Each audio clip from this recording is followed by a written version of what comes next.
Hello, my name is Rachel Bess and I'm the Managing Attorney at the Law Offices of Brelje & Associates.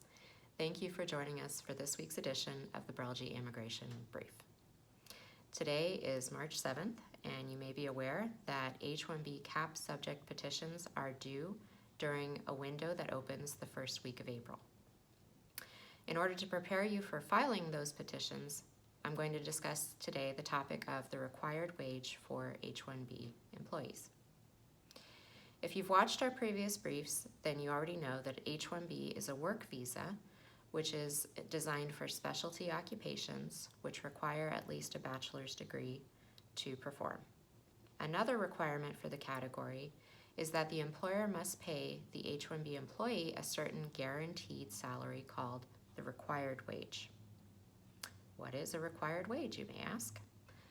It's one of two things. The employer who sponsors an H-1B visa must pay their employee the higher of either the actual wage or the prevailing wage, and these terms have specific meaning in immigration law. The actual wage is the wage that's paid currently to other similarly situated employees. In other words, that would be the wage paid to employees working in the same occupation, in the same location, with the same qualifications as the H-1B employee. The prevailing wage, on the other hand, may be found in one of two places.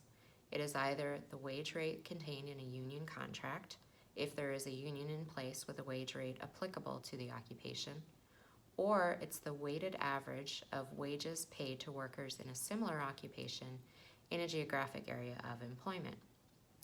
Typically, to find this wage, we would look to the Department of Labor's online wage library.